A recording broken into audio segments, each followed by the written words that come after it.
बहुत पुरानी बात है, किसी शहर में एक पति पत्नी और उनके साथ एक छोटा सा बच्चा रहता था।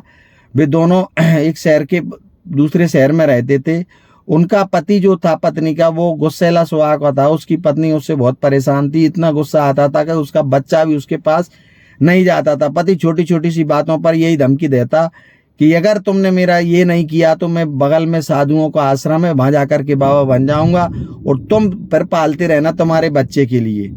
तो पत्नी इस बात से बहुत ज्यादा परेशान थी और दुखी मन से अपने घर में रहती। छोटी छोटी बात पे से वो दबाता और परेशान रहता। एक दिन का समय था, एक साधु आते हैं भिक्षा मांगने के लिए, तभी वो भिक्षा देने के लिए जाती है। तो साधु जी उनसे पूछते हैं, बेटा इतनी उदास क्यों हो? तो वो साधु से कहती है, क्या जिसके पास बच्चे हो, बीबी हो, घर द्वार हो, वो बाबा बन सकता है? तो साधु और भी अचंभित हो जाता कि इस तरीके का सवाल क्यों कर रही है। तो वो कहता है, बेटा तुम निशंक होकर के पूछिए, मैं तुम्हारे लिए मार्गदर्शन करूंगा, तुम्हें जो परेशानी है मैं उसका समाधान बता दूंगा। तो उस औरत ने उस पति की सारी वृत्तांत कथा सुनाई कि मेरा पति मुझे इस तरीके से परेशान करता है, कहता है छोटी छोटी बात पे से कि मैं बाबा बन जाऊंगा। तो उस पति ने कहा कि तुम जाकर कह देना जो तुम्हारी इच्छा है वो बन जाएगी, तुम्हारा सॉल्यूशन निकल जाएगा। अब वो पत्नी आकर के अपने काम धाम में लग जाती है। 8-15 दिन हो जाते हैं, वो बात को भी भूल जाती है। एक दिन दोपहर का समय था, उससे खाना बनाने में थोड़ी देर हो जाती है। तो उसका पति आता है और उससे चिल्लाने लगता है और गुस्सा होकर के कहता है कि अभी तक तुमने खाना नहीं बनाया, ना कभी तुम टाइम पर मुझे खाना खिलाती हो, आज मैं बाबा बन ही जाता हूं। तो उसकी पत्नी खड़ी होकर कहती है, जो तुम्हारी इच्छा है वो आप करिए। बस इतना कहने की उसको देर थी, उसने थारी फेंकी और वहां से चला जाता है। 1-2 दिन वो घूमता रहता है और पास में ही साधुओं का आश्रम होता है, वहां वो पहुंच जाता है।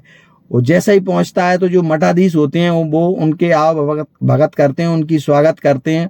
वो दूसरे दिन उसे चेला बना लिया जाता है। चेला बनाकर उसे फटे फुराने उन्हें दे दिए जाते हैं और उनके जो चेले होते हैं उनके साथ कह दिया जाता है, उनके पीछे पीछे चलिए और जो सन्यासी करेंगे वो तुमको करना पड़ेगा।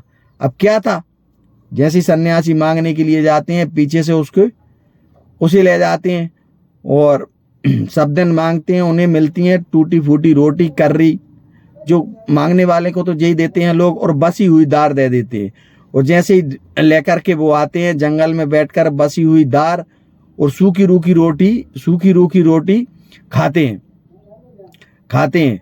और जैसा ही खाने को कहता है कि वो सन्यासी कहता है, ये क्या है भाई? सन्यासी ने उनसे कहा कि भाई बाबाओं का खाना तो यही है, सूखी रूखी रोटी खाना और ईश्वर का भजन करना और सब दिन घूमना।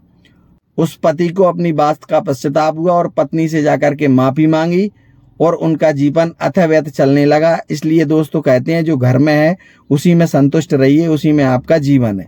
वीडियो आपको पसंद आई तो लाइक शेयर जरूर करिएगा।